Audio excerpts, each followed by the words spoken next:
Hi, I'm Brian Liebel, IES Director of Standards and Research. And I'm Jennifer Jakes, IES Director of Member Services. I'm Zoe Milgram, Research Program Manager for the IES. The three of us are going to show you some of the most important features and highlights of the Lighting Library. Let's get started. What is the Lighting Library? The Lighting Library represents the most significant modernization to our system of creating and maintaining lighting standards in our history, with automatic updates and features that make access and usability much easier. For instance, you can add notes to any standard in your library subscription and get automatic notifications of when changes are made for a complete standard or sections within a standard. Our new process allows us to change our standards on a more regular and frequent basis. The IES has also developed two unique tools that are only available in the Lighting Library: the Reference Retriever and the Interactive Illuminating Selector, which are designed to make information easier and faster to obtain. Nearly all of the IES standards have been updated and are American national standards bearing the ANSI IES title, which means they have gone through the rigorous consensus process of our technical committees as well as public review, which brings the total number of standards in the Lighting Library to nearly 100. The Lighting Handbook, 10th edition, is no longer a valid reference for current design practice. The Lighting Library is the official IES reference for specifications or design criteria. So to answer the question, what is the Lighting Library? Well, it's a lot of things. It's the official set of IES standards. It's a brand new way of getting information easily and promptly, and it's a brand new way for you to take your knowledge with you wherever you go. What's the best subscription model for me? There are two basic subscription types. The first one is individual subscriptions, which gives you one user license that is unique to you. As an individual subscriber, you have the option of choosing the entire library, or you can choose from one or more of 5 individual collections shown on the left menu bar. IES members get a 50% discount on all subscriptions, so we encourage you to join the IES first to get the discount, as well as numerous other benefits. The second subscription type is one designed for companies and organizations, where there are multiple people that will use the library within that organization. This is called our sustaining membership, in which the company or organization pays for a sustaining membership that automatically includes a full Lighting Library subscription. The license allows anyone in the organization to access the library, with the limitation being the number of people logging into the library at the same time. As you can see here, the number of simultaneous logins to the library varies from 2 to 15, depending on the sustaining member category the organization signs up for. An additional benefit for this model is that anyone in the organization using the library can post notes to the documents that will be shared with everyone else in the organization.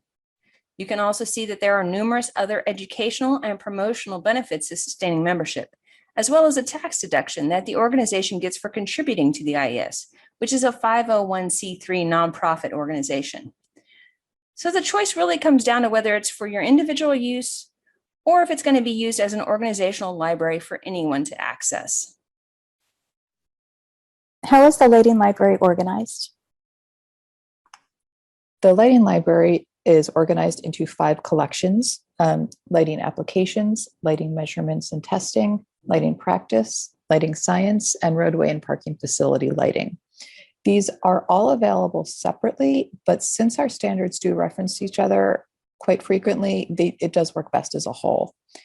If you subscribe to the Lighting Applications collection or the full collection, you have access to the Interactive Illuminating Selector.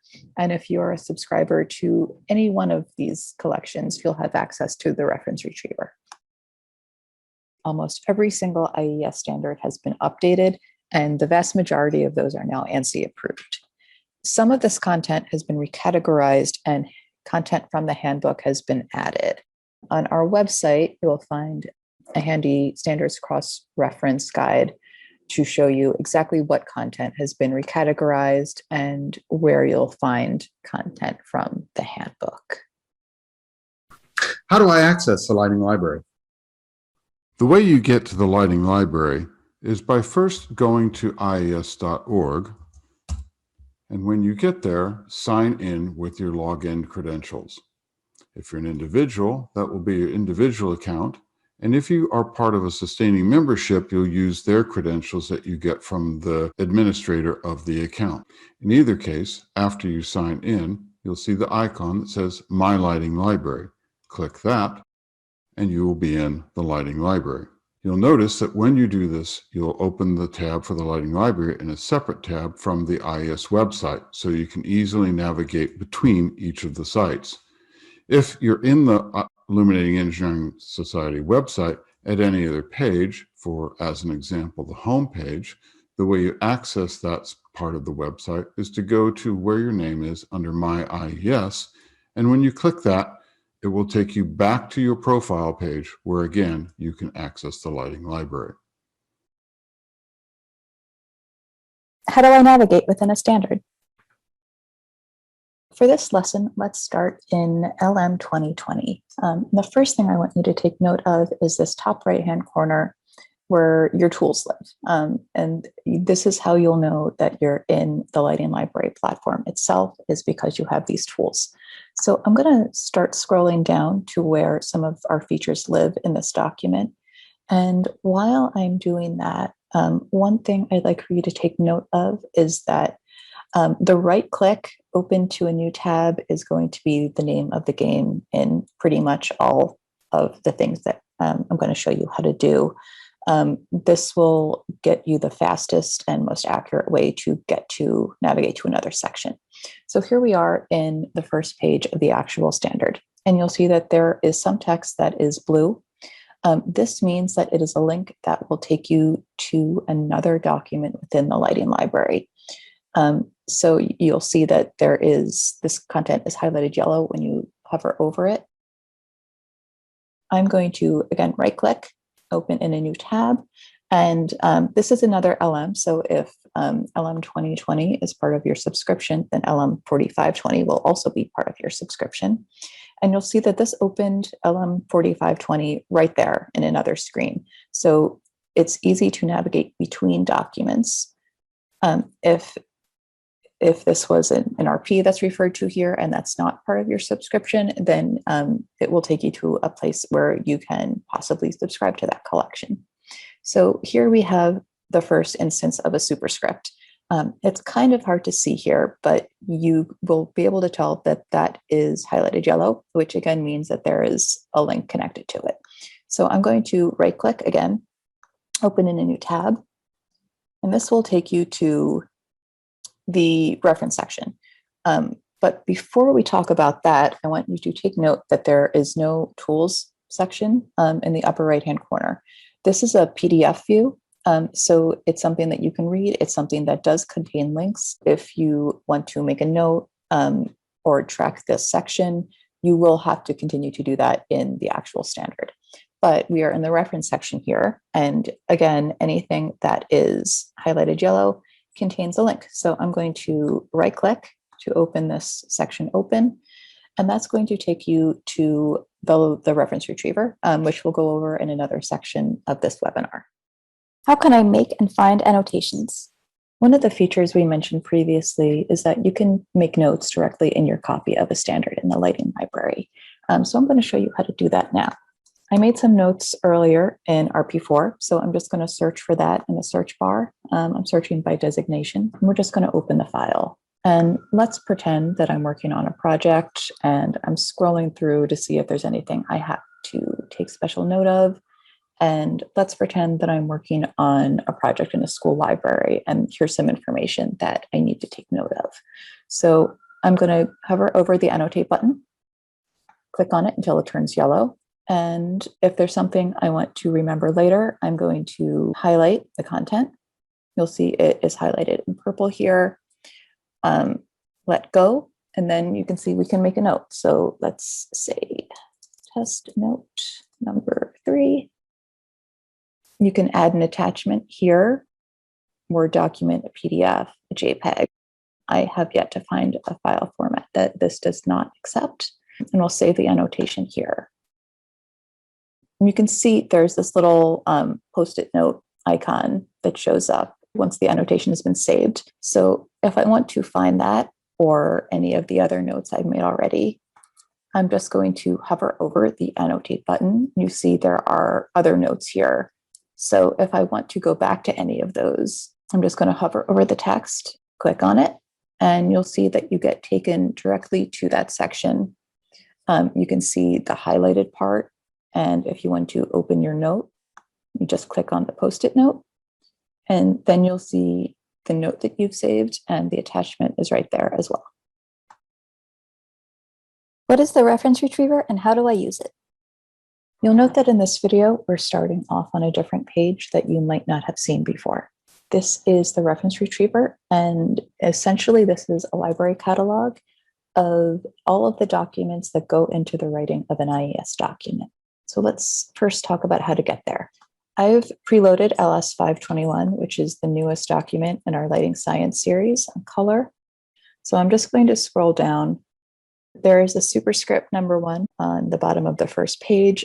It's probably a little hard to see, but this is highlighted yellow, which denotes that there is a link attached to it.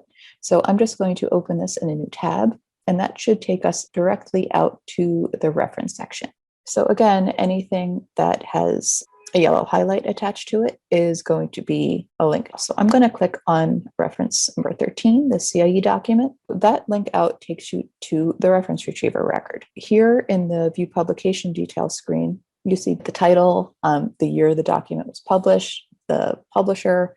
You'll see that there's also a link out to the source, which we click out. This is a CIE publication. So if you were to want to get your own copy, you can get that here. If we open the More Details tab, you'll see the summary. This is where an abstract will live if one is available. Also physical description, ISBN, and category.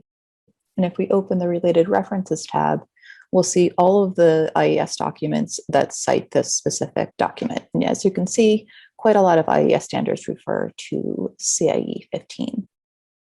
If we click the IES logo on the top left-hand side of the page, that will take you to the reference retriever homepage. And here you can search like you would the catalog in your public library. You can search by title, keyword, subject. There are places to search at the top right, top left. And if we scroll down a little bit, right in the middle over here. How do I track a standard? Tracking a standard is the way to make sure that you're alerted if a standard changes or is updated, or even if a specific part of a standard is updated or changed. So let's go over how to do that. I have LP 320 loaded here, and let's say that this is a document that my company refers to frequently. In that case, I'm going to go to the Tools button and click on the Track button.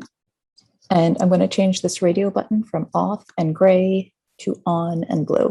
So now if another version of LP3 is posted, we'll get an email as long as our account information is up to date. So let's say that there is a specific part in LP320 that is really important to a project we're working on. And if that changes, it's going to be a big deal. So in that case, we're going to make sure the Track button is highlighted in yellow and highlight the section that's relevant to the project. So we'll click to highlight and then release, and then a dialog box pops up. We're going to name this after the project number, and you can describe it if you need to, and make sure that alert me when this compass point is revised is clicked on. Then we're just going to save that. So you'll see that that content is highlighted, and there's that little eye icon that means that you're tracking it as a compass point. So if we want to get to the things that we track, we can go back to the Track button and click on Manage Tracking. And then you'll see all of the standards that you track at the top and all of the compass points you track here at the bottom. So there is another way to get to this information, and that's on our homepage. So you can always get to the homepage by clicking on the IES logo. And in this blue My Tools box, you can get to Track Changes. And that might be the easiest way to get to a standard that you refer to frequently from the homepage, because you can see we can go right back to LP 320 here from the homepage. Thank you, Zoe. Now, the next section, we're going to ask that age-old question, how much light do you need? But more importantly, with the lighting library, how fast can you find it? But first, let's take a little break, stretch yourself out, but don't go too far. This is going to be really good.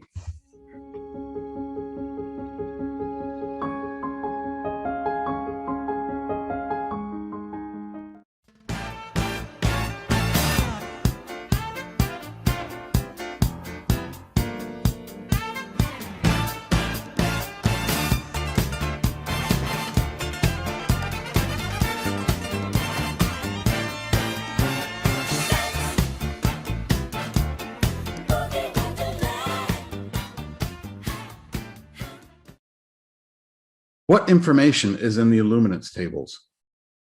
How much light do I need? The IES illuminance tables have answered that question for many generations through the Lighting Handbook, with updates through various recommended practice standards. With the Lighting Library, we've centralized all of the illuminance tables in a tool called the Interactive Illuminance Selector. This custom program combines 26 different recommended practice illuminance target tables from 14 different recommended practice standards into one searchable database. Its concept is simple. Find what you want quickly, save what you need for recalling later, and print a report as a record of your work.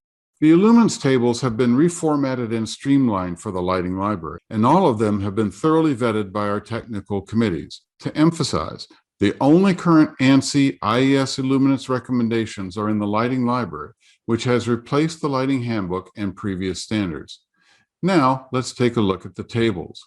The organization of the tables is largely dependent on the actual standard, but in general, the grouping of areas and tasks are put together under headings that are dark blue for indoors or dark red for outdoor applications. The area or task is listed first, then a letter code to inform you as to whether the illuminance target is an area or a task. A high, medium, or low rating is given for veiling reflection concern, and then we have a set of values for horizontal illuminance criteria in the blue categories, or for vertical illuminance under the green headings. For both horizontal and vertical illuminance recommendations, we have the letter codes A through Y, which are based on the illuminance determination system from the old handbook, followed by the illuminance recommendation at the height that illumination is supposed to be achieved. Next, we have the basis for the illuminance level, whether it's going to be maximum, average, or minimum recommendation. So as an example, in this line, we have general lighting for a copy room is an area task. It is in category M in the illuminance determination system. The recommendation is 100 lux at 0 meters, which means at the floor, and that is the average illuminance recommendation. The uniformity, which is next, and the uniformity basis is 3:1 on the basis of average to minimum. And the same logic applies for vertical illuminances. If there are no values, that means that no recommendations are there for that set of criteria for that task. Also, if at any time you want to change the units from metrics to USCS, simply hit the top button at the right-hand side of the screen, go to the unit box, and change from metric to USCS, and the table will change and convert from lux at meter height to foot candles at height in feet. You'll also notice that for any tasks that you might select, that there will be superscripts, and those superscripts, when you click on those will go to the numbered notes specific to that task where the note was at. And then finally, at the bottom of each table are the general notes that apply to all of the table. How do I find light levels for tasks and applications? Finding the task or the application in the Illuminance Selector tool is pretty easy. If you know specifically what you're looking for, you can type in the search window. As an example, if you're looking for a patient room, start typing in and it will have the pull down of all the options that are within the tables that you can look at. So in here, you might look for the healthcare, hospitals, and ambulatory care patient room category and do a search on that. And here you'll find all the things that fall underneath that category based on that search. Another way of doing that is to go through the categories that are found when you first get into the library. As an example, the commercial, residential, and industrial. If you hit the pull down menu here, you'll see healthcare, and pulling down once again, it will open up the window from which you can then choose hospitals and ambulatory care. And if you want to see everything in here, you can press the search, or you can fine tune it through the application submenu. And here you'll find patient rooms. Click the search button. And here again, you'll see the table that has all of the data for the patient rooms from that table. It's preferred to do this way because then you can see all of the values that fall under any particular category, especially in a broad search, unless you're very specifically looking for something that you know and you can refine into a single search. You can always, through these filters under patient room, go ahead and filter through general, or special patient care, refine the search, and it will then truncate that to that part of the table that has those data. On the other hand, if you kept it to the more general search with the patient room, here you could scroll through that and say, okay, well, maybe what I'm really interested in is the special patient care obstetrical division, and click that checkbox. And when I do that and search, it will limit it to those values in that very special application. The search capabilities are very powerful in the tool, and it's best to explore to find out what method works best for you. How do I save searches in the interactive Illuminate selector? When you're looking for recommended Illuminates values, you generally want to save the data for future reference, and the interactive Illuminate selector allows you to save an unlimited amount of searches organized by projects. Let's see how this works. For this example, I'm going to be putting together Illuminates criteria for a school. I've opened up the Illuminates table for educational facilities here, and let's say that we're going to add to this school a science lab. I simply check the Science Lab tab, go to the top, click Search, and now the data for that room is now in this one search. And I want to save that as an individual search into my project. Click the Save Search, type out its name, and then we can either add it into a new project in which a form will pop up and you fill that out for your new project, or you can add it to an existing project, which is what I'm going to do here. Add it to my IES school and save. You'll see that a search has been saved successfully, and now I can go to add any other searches that I want into my project by simply clicking the X on the pop-up box and moving along. So let's say that my next thing I need to do is I need to add a copy room. I'm going to go to the Common Applications table now, because that is something that's found in many applications. Go to the copy room, do the search for that. Now I'm going to save that search, call that the copy room, and save that into my school. And you'll see again now that that has been saved. Now let's view the project. When you view the project, it's going to show you all the searches that you have made for the specific project.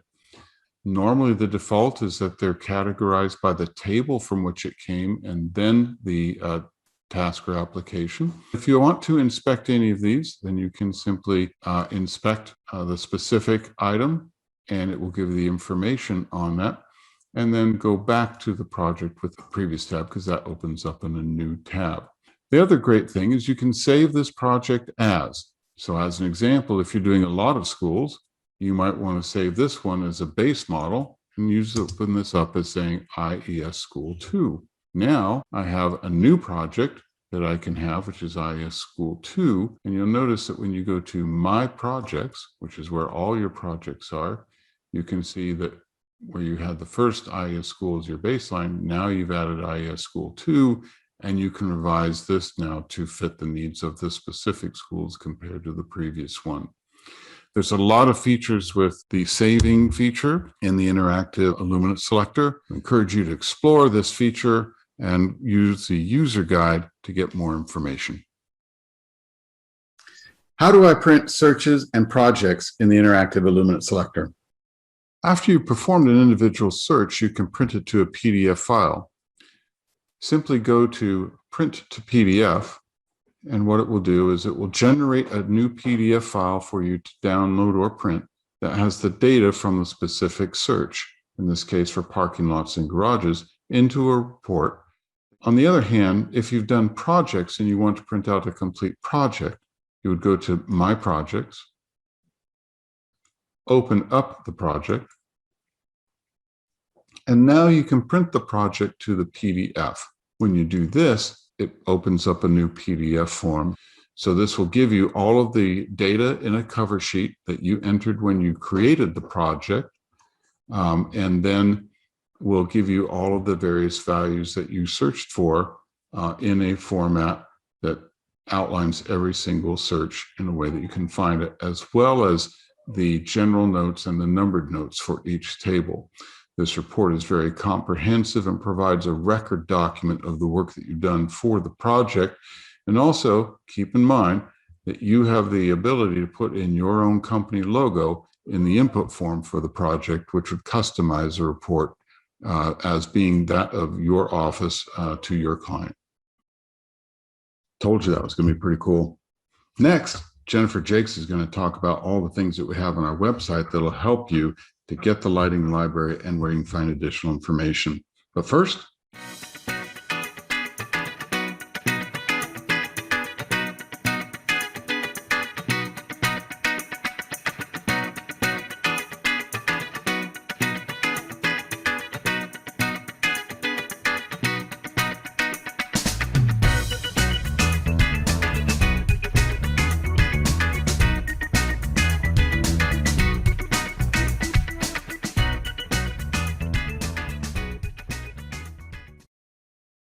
how do I get answers on using the lighting library? The IES website is the best place to find answers about the lighting library. From any website page on the IES, go to Standards, then move your mouse to the left to the lighting library heading, and you'll find a list of resources to help you. The most useful resource for general information is the Lighting Library FAQs page. After the page loads, simply click on the plus sign on any of the questions to drop down to answers. For instance, how do I access the lighting library? You might find a video as part of the answer. Next is information on the interactive Illuminance selector, including basic descriptions of the program and links to a separate FAQ and user guide. They're shown on the right here in the blue. We encourage you to read through these pages to see all the capabilities of this powerful feature within the lighting library. We've also put together for you a user guide and a reference retriever to help you navigate its features.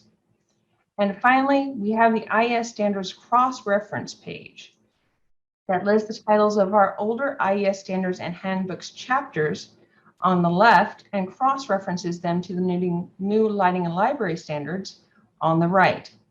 If you can't find what you're looking for or need, you can always contact us at lightinglibrary@ies.org. If you have questions that pertain to problems you are having with the platform, it's best to attach a screenshot so we can make sure that we get you an answer as quickly as possible. How do I purchase the lighting library? For individual subscriptions, go to Standard Lighting Library and click the orange button that says Subscribe Now next to the Subscribe as Individual. This will take you to the bookstore where you can choose to purchase the full library or any of the individual collections that are shown here on the sidebar. If you're not an IES member, then be sure to click the Join the IES first in order to get the member discount. If you have any questions about individual subscriptions to the Lighting Library, email us at lightinglibrary@ies.org. If you'd like to become a sustaining member to allow multiple users from your company or organization to access the lighting library, then click the orange button that says Sustaining Membership. And this will take you to the table that shows the benefits provided through the different levels of sustaining membership. Click the Apply Renew Online Now button, and this will take you to an application page that is shown below the graphic. Fill out these details and submit the form by clicking this button. Note that sustaining membership applications have a 24-hour turnaround. If you still aren't sure which program is best for you or have other sustaining membership questions, contact membership@ies.org. The IES also offers an exclusive university access program for lighting and illuminating engineering programs that provides membership access and other benefits to faculty and students. Go to our membership page to learn more about this specific program. I hope this webinar answered many of your questions about the Lighting Library and IES standards. We're eager for you to utilize its features and benefits of getting answers fast, always being up to date, and having the ability to take your knowledge with you wherever you go. Whether through an individual subscription or sustaining membership, we welcome your feedback as you use the Lighting Library and all of our other IES member benefits. the Lighting Library will continue to expand in content and added features and will actively update our subscribers with the latest news and standards and library improvements. Now it's time for live Q&A, but first we'll have a quick shout out from the IES Lighting Library team.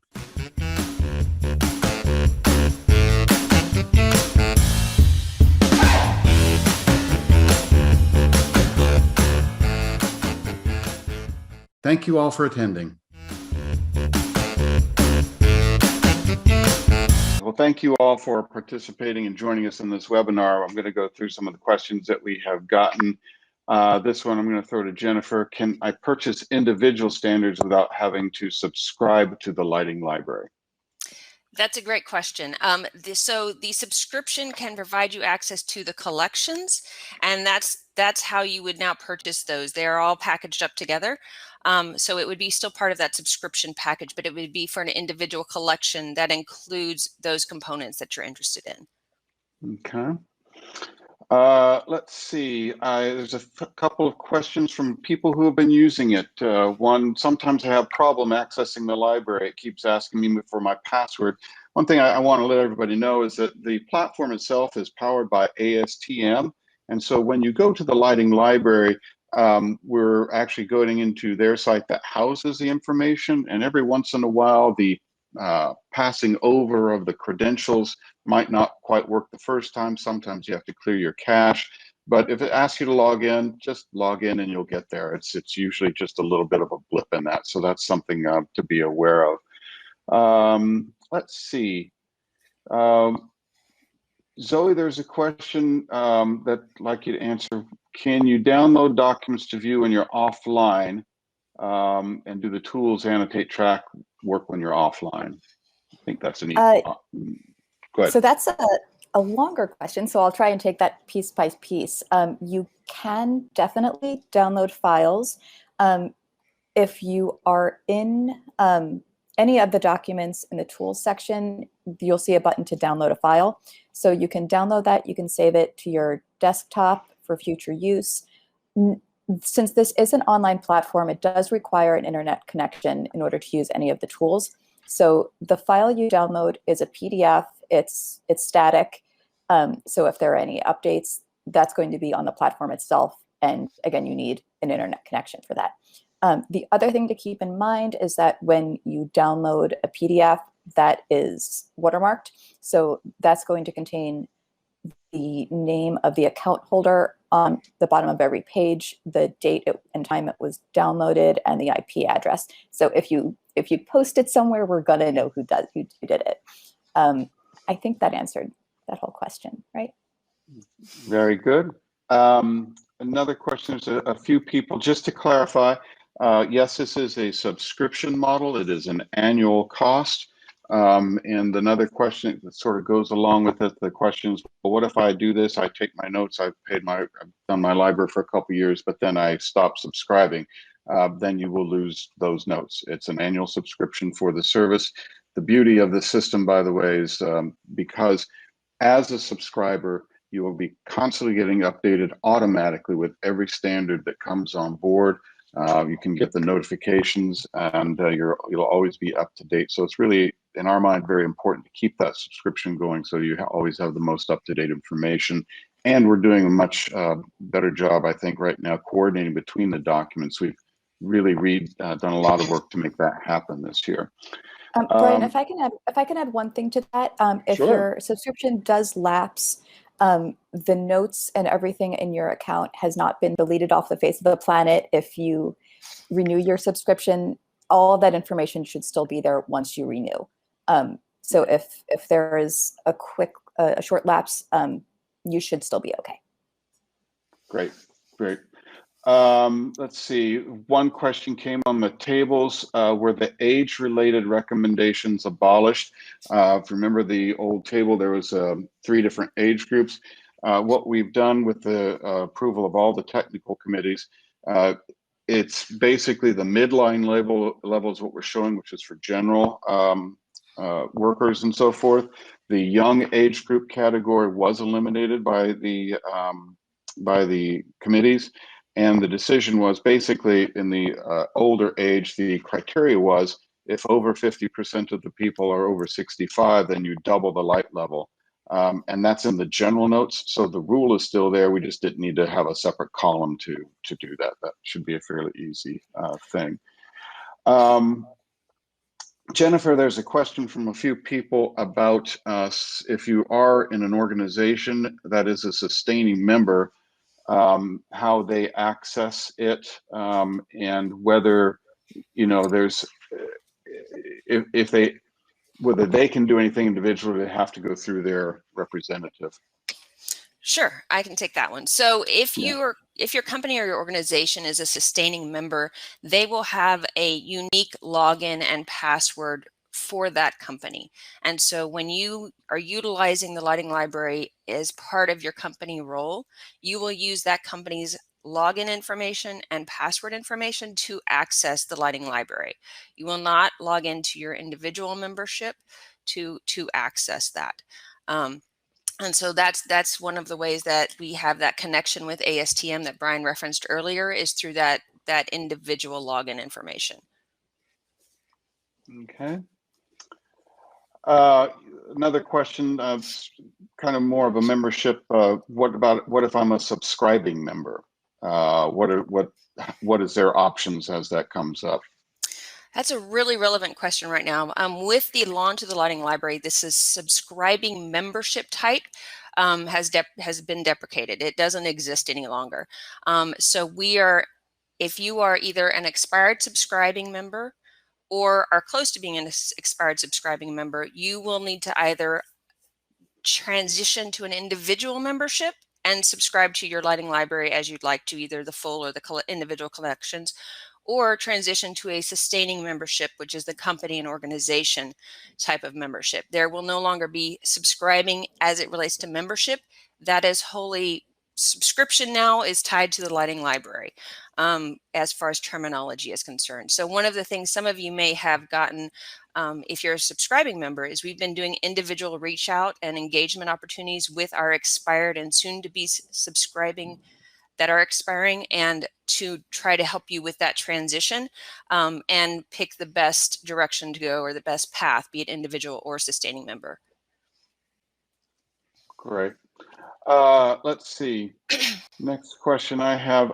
Oh, I'm reminded that for everybody that is on this webinar, there's going to be a drawing at the end of it to get a free Lighting Library. So that's Brienne is going to do that drawing at the end of the session. So hang on tight, because you have to be on the webinar to get it. Let's see. The next question that I see here is, what is this stuff about the letter code, and where do you find this Illuminance determination method? That is actually housed in RP10, the common applications. So that's where everything is centralized there. Also, the question, if you're in the Illuminance tables, most of the things that are in there and listed as areas or categories, areas or tasks, they are underlined, they are links, they can take you back to the standard, so then you can read more about the design criteria aside from the Illuminance recommendations. So it does go back and forth from the tables to the actual standard. Let's see, what else do we have? That was a question. Will I be able to utilize this on my phone?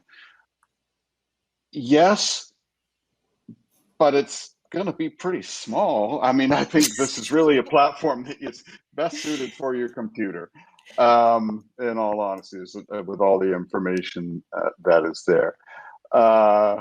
Let's see. If you are most interested in accessing the Illuminance tables, are those only available by paying for access to the full library? No, you can, by purchasing the applications series or the application collection, that also gets you access to the interactive Illuminate selector. But it is part of the library, so you have to subscribe to either the applications collection or the full library to have access to it. We encourage that because, of course, it's not the only thing. With the design criteria and the standards is really the most important thing. Zoe, in the previous handbook, there was an index for searching for particular keywords and relevance topic. In the new model, what is the mechanism for searching for keywords across the entire library? And take me to specific documents and pages. What are our search capabilities like in that regard? So on our homepage, there is a search bar. You can search that way, and that will bring you to any document that contains those words. The way the search function works is not ideal, I admit. As of right now, it orders searches by um, the times that people have clicked on it. So it's not necessarily by relevance, it's by how frequently that search term has been searched, if that makes sense. This function is going to work a lot better in the new version of Compass, which we hope to be able to release this autumn. Okay. Good question here. For a large organization that has several departments and subsidiaries, are multiple sustaining memberships required? What about for affiliated partner organizations?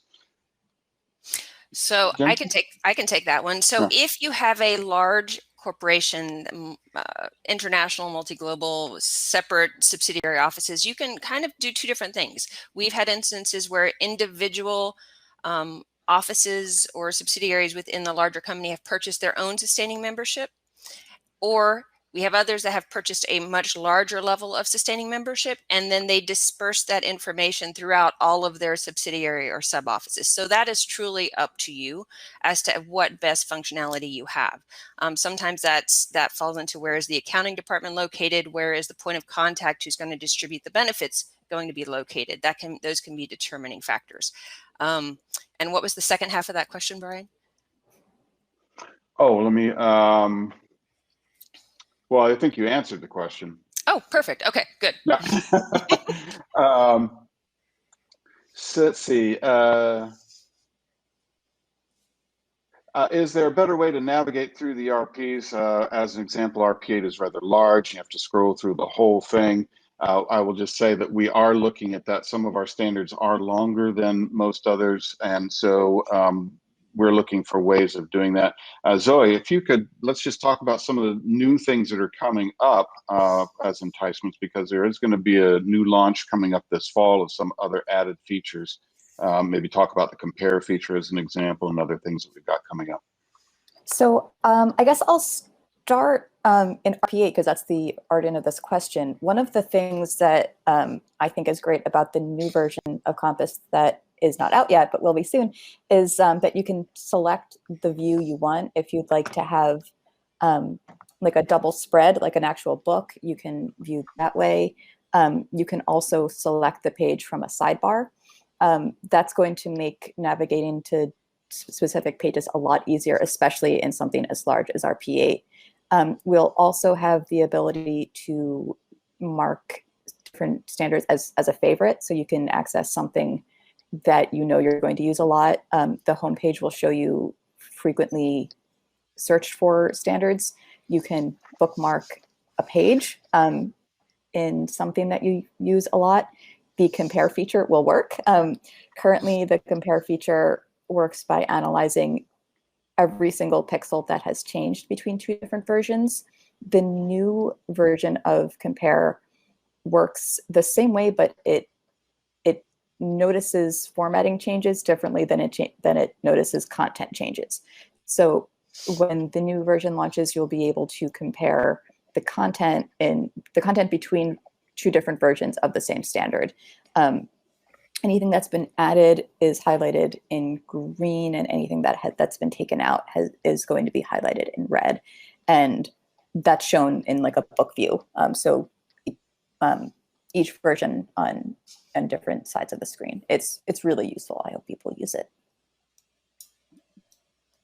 We're getting several questions from students and university-oriented questions, and we do have the university program.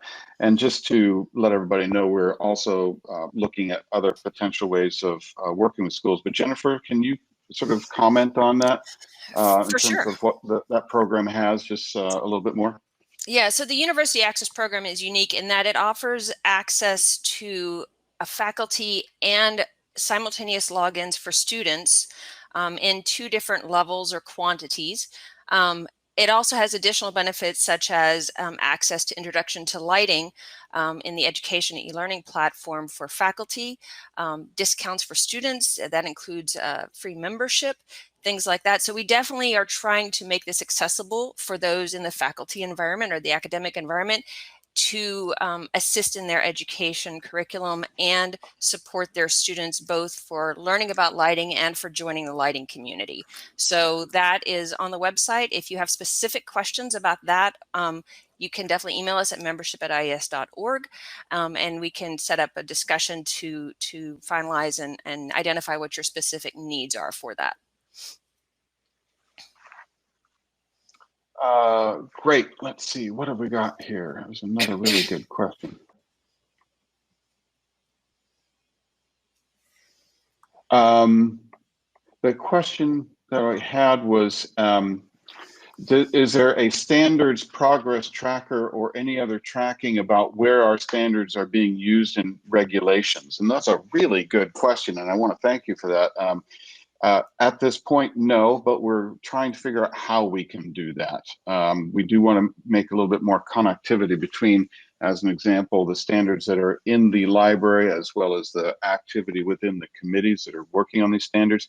You can always, in terms of the committees that are working on the standards, you can go to our IES website, look up under standards technical committees, and you know, see what documents that they work on, and if you're interested in participating in that, you can look at those committees to join those committees and participate. We always encourage that. In regard to governmental organizations, that's something that we have just started talking about, how we can try to track where the standards are being adopted. Let's see.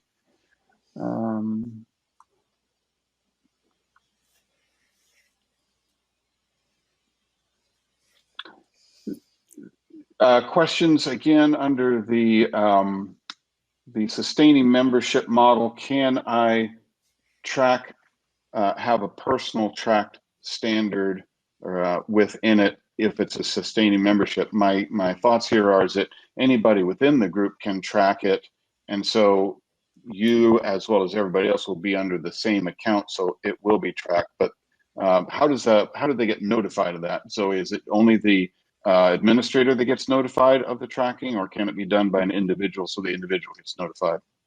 So only one person will get notified, and that would be the administrator in our record system. But anyone can access the things that are being tracked through, I believe it's manage the things that I track, or tracking on our homepage or in the account section. And anyone who with access to that account can access that information. Okay. Great. We're nearing the end, and I want to thank everybody for coming to this presentation and for asking all the great questions. Like I said, we're going to collect all these questions and see if we can get some other answers and put some on the FAQs, because that also helps inform us. Make sure you come to the website, learn more about it on our website. And if you have membership questions specifically, you can write to membership@ies.org. or for the Lighting Library, lightinglibrary@ies.org. And we hope this answers a lot of your questions, and we'll be doing an update when the new things come up in the fall. So with that, I'm very happy that you all came. Zoe or Jennifer, you have anything else you want to add? Thanks so much. Let the questions roll in, and we'll do our best to assist you. Thanks, everyone. Thank you all. Bye.